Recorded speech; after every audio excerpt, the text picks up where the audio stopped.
Continuing on with Class 3 of Thermodynamics, here are some more examples. And these are out of our textbook. All right, so a closed vessel contains 0.1 cubic meters of saturated liquid, and 0.9 cubic meters of saturated vapor now we're going to do refrigerant. So this is R134A. In equilibrium at 30 degrees Celsius. Determine the percent vapor on a mass basis. Okay, so let's take a look and start out. All right, so maybe first to go to the tables. That's a pretty good idea. We might have been able to get something done first before that, but we'll take a look and be familiar with the tables. And this is going to be B5.1. So there's B2, B3, B4, B5, right? So here's refrigerant tables, and these are saturated tables. And you can see that they're just like the steam tables where they have a temperature index here on the left and this corresponding saturation pressure right next to it. And so from this piece of information, we were given that it was at 30 degrees Celsius. So there you go right here, 30 degrees Celsius. And notably that's 771. It's always good to write down what table you're using. So you can't see me do it, but I'm writing down the table, but you'll see in a second. We say at T equals 30 degrees Celsius. We have a PSAT of 771.0 kilopascals, absolute, not gauge. And we will find that we have where we VF is equal to 0.000843, only 3 sig figs, cubic meters per kilogram, and a VFG of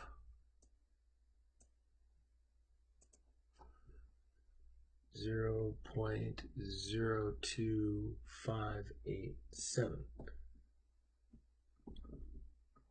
And we have all we need out of that.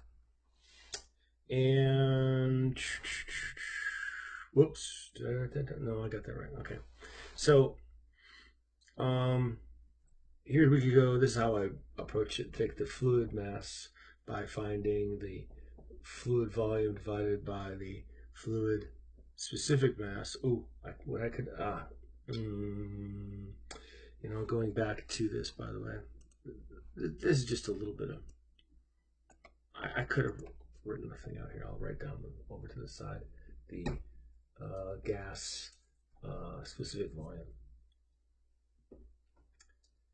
I want to be correct. 0.02671 cubic meters per kilogram. Nice and neat handwriting here, huh? I think I can fit this in there. Okay, yeah.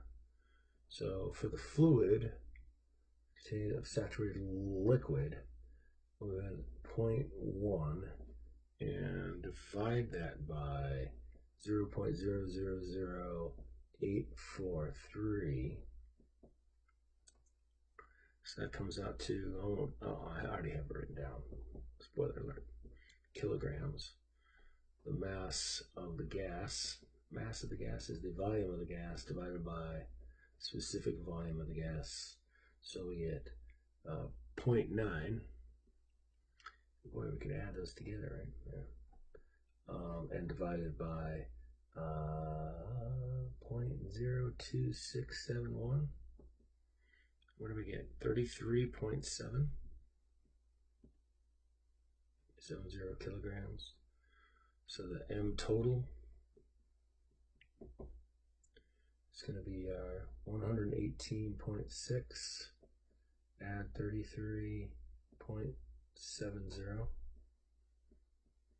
and get 152.3 kilograms. And now our X, remember, that's going to be mass of the gas over mass of the total.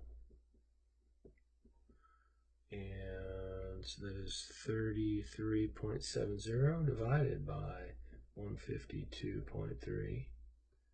And you're left with 22.12%. I should mention, I haven't mentioned, I'm doing the examples from our book, but I don't necessarily do them the identical way as done in the book. So I really encourage you to read how the book presents this material, because you might learn something different and it could be beneficial. Here's the same problem done in English units.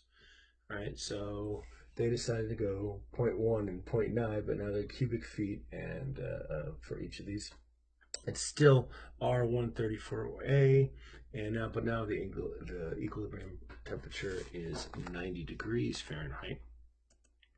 So we will go back into here, and I believe it's actually very far down. I think we're in F, English units.